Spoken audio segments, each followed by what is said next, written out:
The mere mention of his name would evoke fear in the heart of every devil, wrongdoer and oppressor.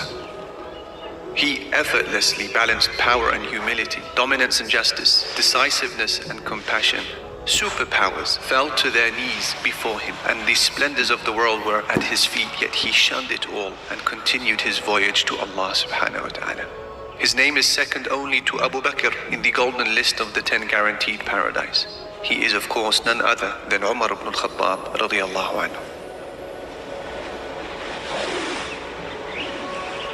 Once a camel escaped the Muslim treasury, and rather than summon a stable boy to retrieve the camel, Omar without a moment's hesitation chased after the camel under the scorching blaze of an Arabian sun. He understood he was ultimately responsible for the Muslim treasury, and he would be answerable before Allah. The mere mention of his name would evoke fear. You have humbled the leaders who will come after you, Omar. That is to say, his action was not common practice for a leader, and by doing so he had dominance and justice, decisiveness and compassion. Superpowers fell to their knees before him, and the splendors of the world were at his awe-inspiring level of consciousness, and continued his voyage to Allah subhanahu. His name is second only to Abu Bakr in the golden list of the 10 guaranteed paradise. He is of course none other than Omar with prophethood. لو أن عناقا أخذت بشاطئ الفرات لأخذ بها عمر يوم القيامة. If an animal was to be taken by any Muslim treasury, and rather than summon a stable boy to retrieve the camel, Omar without a moment's hesitation chased after the camel under the scorching blaze of an Arabian sun. He understood he was ultimately responsible for the Muslim treasury, and he would be answerable before Allah for it.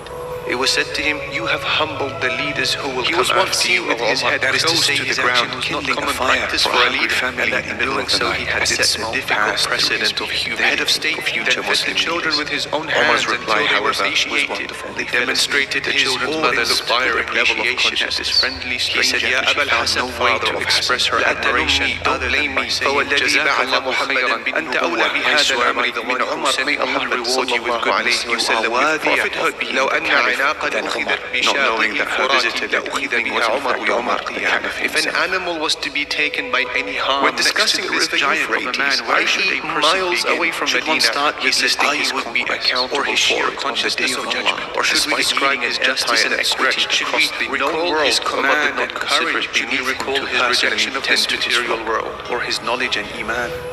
Let us perhaps begin with his first. He was once seen with his head close to the ground, kindling a fire for a hungry family in the middle of the night. It began with dua. Prophet Muhammad sallallahu alayhi wa sallam once called upon Allah, saying, Allahumma a'izz al-Islam bi ahabbi hadayni rajulayni ilayk. O Allah, I ask you to bring honor and dignity to Islam by guiding one of the two men whom you love more. Omar ibn Khattab and Abu Jahl. Omar, who is the narrator of this narration, you are worthy of beloved of these two men to Allah. Was not knowing that her visitor that evening was in fact Omar, the Caliph himself. Omar described when discussing this giant, he said, before I became a Muslim, I was a man who loved wine. I would drink it or regular consciousness. There was a particular place in Mecca where the justice and gather. Should we recall his command and courage? Should we recall his rejection of this material world? I went for his knowledge and iman so that we could drink together as perhaps begin. But I did not find any tentative. So I said to myself, perhaps I should go and see so and so. He may have wine with it. All began with dua. Muhammad sallallahu alayhi wa sallam once called upon Allah, saying, Allahumma a'izz al-Islam bi ahabbi hadayni rajulayni ilayk. Upon arriving, I saw the messenger of Allah sallallahu alayhi wa sallam by guiding one of the two men whom you love more, Omar ibn Khattab and Abu Jahl. He had Omar, who is the narrator of this narration. So I said to myself, the most beloved of these two men to Allah was Omar. But I knew that if I was to go near him, this would alarm him. So I stealthily sneaked up. Omar described his journey to Islam when he said, before I became a Muslim, I was a man who loved wine. I would drink it regularly. There was a particular place in Mecca where the men of Quraysh would gather. I was face to face with the Prophet sallallahu alaihi wasallam as he prayed. On one particular night, I went looking for my friends so that we could drink together as usual. But I did not find any. So I said to myself, perhaps I should go and see so and so. He may have wine with this. I went to him, but he was not around either. I then said to myself, well, I might as well pay the khatab visit. Observe to emulate around it 7 times. So I went, and upon arriving, I saw the messenger of Allah sallallahu alayhi wa sallam praying facing Palestine. Not the word of course, this was before the direction of the prayer was changed. That he had kept the Kaaba ahead of him. So I said to myself, why not listen to what you say as the Prophet? But I knew that if I was to go near him, this would go on. So I stealthily sneaked up to the Kaaba from the opposite side of a and I hid myself under the screen. Omar said, now that I was beneath the curtain, I gradually started to make my way around the Kaaba until I was face to face with the Prophet sallallahu alayhi wa sallam as he prayed. The curtain of the Kaaba being the only barrier, my heart softened and I began to cry. And the Prophet sallallahu alayhi wa sallam was reciting. I stayed exactly where I was until Omar says, I said to myself, but I followed him. He heard my footsteps, just like the people recognized me. He thought that I had come to harm him, so he addressed me with Prophet sallallahu alayhi wa sallam here at this time of verse where Allah says, وَمَا هُوَ بِقَوْلِ شَاعِرٍ قَلِيلًا مَا تُؤْمِنُونَ. This is not the word of a poet. I have come to believe in Allah as if struck by a thunderbolt. Omar froze in his tracks. He thought the Messenger sallallahu alayhi wa sallam praised Allah and made dua. The Prophet continued with the next verses. steadfast, and the Prophet sallallahu alayhi wa sallam patted him gently on his chest 3 times, and he said each time, Allahumma akhbirna tanzilun min rabbil alameen. It is a revelation from the Lord of the worlds. And Omar then said, فَلَمَّا سَمِعْتُ الْقُرْآنَ Omar dropped his whip, along with every other evil sentiment that he had previously harbored towards Islam. Softened, and I began to cry, and the love of Islam fell into my heart. Omar says, I stayed exactly where I was until he finished the da'wah in Mecca. But a personality like his was not to be turned and recognized me. He thought that I had come to harm him, so he addressed me with kindness and he said, what brings you here at this time of night? When Omar became a Muslim, Islam increased to evidence. I have come to believe in Allah towards Islam publicly. The Messenger sallallahu alayhi wa sallam praised Allah and made dua, and we would circumambulate Allah to keep him steadfast, and when Prophet sallallahu alayhi wa sallam patted him gently on his chest 3 times, and he said each time, Islam was transformed from a hedonistic man chasing the fleeting pleasures of endless socializing, remove drinking and idle talk.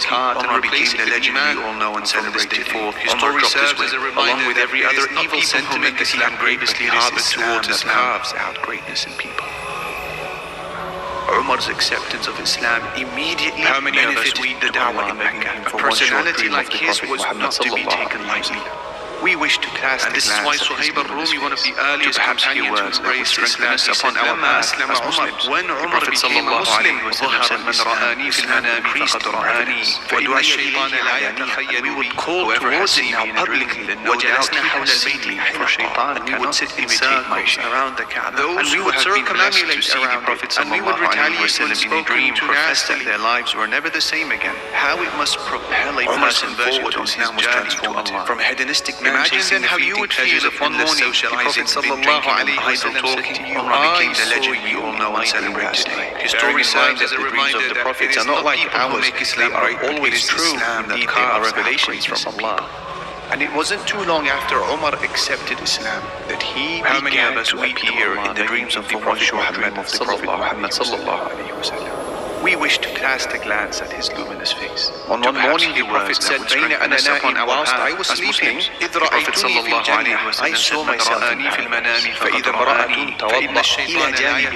I came to notice a woman who was making wudu by the side of a palace made from solid gold. Those who have been blessed to see the Prophet sallallahu alayhi wa sallam in a dream professed that their lives were never the same again. How it must propel a person forward. The Prophet sallallahu alayhi wa sallam then commented, imagine then how you would feel if one morning the Prophet sallallahu alayhi wa sallam away from this woman, having remembered the jealousy of bearing in mind that the dreams of the prophets are not like ours. The Prophet sallallahu alayhi wa sallam avoided causing any grief to his companions even within his dreams. And it wasn't too long after Omar accepted this incident, he said he began to appear in the dreams of the Prophet Muhammad, and we all began to cry in that gathering. Omar then said, بِأَبِي أَنْتَ وَأُمِّي يَا رَسُولَ اللَّهِ. On one morning the Prophet said, my mother and father, I was sleeping, إِذْ رَأَيْتُنِي فِي الْجَنَّةِ. How could I myself become jealous of? فَإِذَا امْرَأَةٌ تَوَضَّأَ إِلَى جَانِبِ قَصْرٍ. The Prophet sallallahu alayhi wa sallam who was making wudu by the side of this time, vaguely capturing the depth of Umar's iman. I said, Prophet sallallahu alayhi wa sallam said, this belongs to him, and they said to me, it belongs to Umar. رَأَيْتُ النَّاسَ يُعْرَضُونَ عَلَيَّ وَعَلَيْهِمْ. The Prophet sallallahu alayhi wa sallam then commented by saying, فَوَلَّيْتُ مُدْبِرًا. In my dream I then remember turning away from this woman, having some of their shirts came down to their chest. How beautiful and complete were his manners. The Prophet ﷺ avoided causing any grief to his companions, even within his dreams. And Abu Hurairah, the narrator of this incident, he said, Omar began to cry. How did you all began to cry in the gathering of Allah? Then he said, بِأَبِي أَنْتَ وَأُمِّي يَا رَسُولَ اللَّهِ عَلَيْكَ أَغَارُ. May my mother and father be to the iman of you, O Messenger of Allah. How could I possibly become jealous? The Prophet ﷺ saw Omar in his dreams. The Prophet ﷺ saw Omar again in his dream. This time, while I was capturing the Prophet ﷺ was brought to me, and I drank until I saw its wetness coming from beneath my neck. Then I passed over the vessel to Omar presented to me who were wearing shirts. And so the companions, they said to him, how did you interpret this, O Messenger of Allah? He said, and others were shorter than that. Then Omar appeared in the dream. As he was wearing a habit of our dragging all along the ground, the companions, they asked him, ماذا أولت ذلك يا رسول الله? While I was sleeping, I saw myself this dream that I was taking water from to give to people. Then Abu Bakr's dream, and he took the bucket for me to give me rest. Prophetic testimony to the iman of Omar. There was weakness in his drawing of water, and Allah forgives his weakness.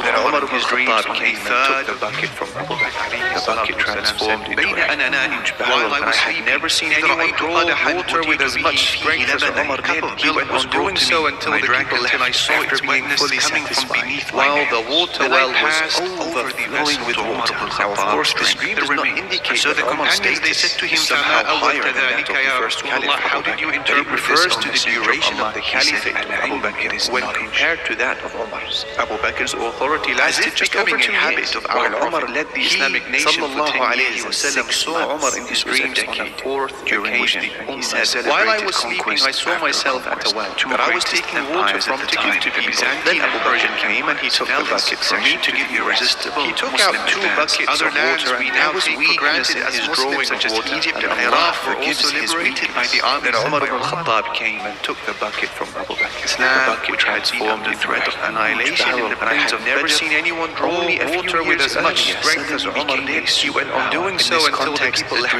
after being fully satisfied, while the water well from a well was flowing with water. Now, it wasn't just paradise that Omar indicate that Omar was also promised somehow higher than that of Omar would not die a normal death. But it refers to the duration of the caliphate. And when the Prophet ﷺ once stood on the Mount of authority lasted just over 2 years. The Prophet ﷺ led the Islamic nation for 10 years with his foot. He said, stand firm, O Uhud, on top of you is a prophet, a Siddiq, and 2 prophets. The Prophet and the Siddiq, our Prophet Muhammad sallallahu alayhi wa sallam and Abu Bakr respectively. As for the 2 martyrs, they were other lands we now take for granted as Muslims, such as Egypt and Iraq, were only a matter of time before Omar would attain his martyrdom. Islam, which had been under threat of annihilation in the plains of Badr, only a few years earlier, Omar was always complimented in the most remarkable manner by the Messenger of Muhammad sallallahu alayhi wa sallam of drawing water from a well was magnificent. It wasn't just paradise that Omar was sallam, and he was also promised to Omar ibn Khattab and Omar would not die a normal death. Omar said, he was well aware of Allah, when the Prophet sallallahu alayhi wa sallam once stood on the Mount of Uhud and it began to shake, the Prophet sallallahu alayhi wa sallam gently struck it with his foot. Here we must bear in mind that these words were words of honesty. Many of us claim unconditional love for the Prophet and the Siddiq, our Prophet Muhammad sallallahu alayhi wa sallam, and Abu Bakr respectively. Omar, however, and as for the 2 martyrs, the response he received was just as candid. From that day on, it was only a matter of time before Omar would attain his martyrdom. No, I swear by the one who possesses my soul. Aside from it is not until I become more beloved to you that Omar was always complimented in the most remarkable manner by the Messenger sallallahu alayhi wa sallam, until I, the Prophet, become dearer to you. We were once sat with the Prophet sallallahu alayhi wa sallam, Omar had taken the hand of Omar ibn Khattab and placed it within him. Now it is, Omar said, Messenger of Allah, I swear you are now more beloved to me than you are dearer to me than everything. And upon hearing this, the Prophet sallallahu alayhi wa sallam, here we must bear in mind that these words were words of honesty. Many of us claim unconditional love for the Prophet sallallahu alayhi wa sallam, but our actions sometimes prove otherwise. Now, given that emotions are not controlled by binary switches, it is a reasonable question to ask how Omar was able to bring about such a huge and rapid change within his heart. Imam al-Khattab I swear by the one who possesses my soul. He says, it is not until I become more beloved to you but the love which one has for others you will not be able to ascend to the peaks of the Prophet ﷺ did not request from Omar the instinctive love, as no one has control over that. And Omar's first response was an expression of his instinctive love. Now it is, O Messenger of Allah, to realize that the Prophet ﷺ was more beloved to him than himself, as the Prophet was the cause of his salvation from the harms of this world. And the Prophet ﷺ, Omar pronounced his absolute love for the Messenger not out of instinct, but out of choice. In other words, Omar recognized that his life in this world and in the hereafter would have been devastated had it not been for the guidance of the Messenger. It is a reasonable question to ask in the same vein we should able to bring about such a huge and rapid change with the Messenger sallallahu alayhi wa sallam, not the hardships of boycott and ridicule and ostracization. The love which one has for himself is instinctive, but the love which one has for others, which of Allah's choice that we be able to invoke? The Prophet sallallahu alayhi wa sallam did not request from Omar the instinctive love, as no one has control over that. And Omar's first response was an expression of his great deed without the light of prayer, which our Prophet sallallahu alayhi wa sallam taught us how terrifying would the day of himself, as the Prophet was the cause of his salvation from the harms of this world. And the Prophet Muhammad sallallahu alayhi wa sallam should be more beloved to us than our own self, out of instinct, because through him Allah has taught us how to avoid. In other words, Omar recognized that his life in this world and in the hereafter would have been devastated had it not been for the guidance of the Messenger sallallahu alayhi wa sallam about Omar ibn Khattab. In Allah ja'ala al-haqqa ala lisan Omar wa qalbihi. Allah has placed the truth on the tongue of Omar on his ridicule and ostracization and bleeding on the battlefield. He said, ما نزل بالناس أمر قط فقال فيه وقال فيه عمر إلا نزل فيه القرآن على نحو ما قاله. He said, never did the people experience a happening wherein they would voice how cold and dark and Omar would voice his opinion, which our Prophet sallallahu alayhi wa sallam taught us how terrifying would the day of reckoning be. How incredible disarray with verses from the Most High Allah. So it is clear that sallallahu alayhi wa sallam should be more beloved to us than our own selves, confirming the opinion of Allah has taught us how to avoid the misery of a godless life today and the horrors of eternal fire. Back to my Lord, the Prophet sallallahu alayhi wa sallam once said about Omar ibn Khattab, إِنَّ اللَّهَ جَعَلَ الْحَقَّ عَلَى لِسَانِ عُمَرَ وَقَلْبِهِ اللَّهُ. The first occasion was when I once said to the Messenger, O Messenger of Allah, why do we not take the place where Ibrahim stood as a place for prayer? مَا نَزَلَ بِالنَّاسِ أَمْرٌ قَطْ فَقَالُوا فِيهِ وَقَالَ فِيهِ عُمَرُ إِلَّا نَزَلَ فِيهِ الْقُرْآنُ عَلَى Ibrahim as a place. He said, never did the people experience it was when I once said, Ya Rasulullah, لو أمرت نساءك Umar would voice his opinion, except that Quran message of Allah, why do you not order your wives to cover themselves? How incredible it is that verses from the Most High Allah people talk to them. Sallallahu alayhi wa sallam recited hijab until the last day. The verses of hijab of Umar ibn Khattab and times even matching subsequently saying, Umar asked, why something my Lord approved of my opinion on 3 occasions. And the third occasion was when the Prophet's wives standed together in their jealousy over him. And so I, Omar, when I once said to the Messenger, O Messenger of Allah, why do we not take the place where Ibrahim stood as a place for prayer? And so Allah revealed a verse from the Quran, will give him instead wives who are better than you, submissive to Allah, believing, pious, penitent, worship. The second occasion was when I once said, Ya Rasulullah, لو أمرت نساءك أن يحتجبن فإنه يكلمهن البر والفاجر. That his Lord, why do you not order your wives to cover themselves better than you, submissive to Allah, because the good and the bad people talk to them? He said, فنزلت آية الحجاب وإذا سألتموهن it was revealed in the words that the hijab were revealed to the Prophet sallallahu alayhi wa sallam secretly saying, لقد كان فيما قبلكم من الأمم محدثون فإن يكن في أمتي أحد فإنه عمر. Among the nations was when the Prophet's wives banded together in their jealousy over him. And so I, Omar, said to them, they were spoken, and if there are any such men among my ummah, that his Lord, if he, the Prophet, divorces you, will give him instead wives who are better than you, submissive to Allah, believing. If there were to be a Prophet such after me, he would have been Omar.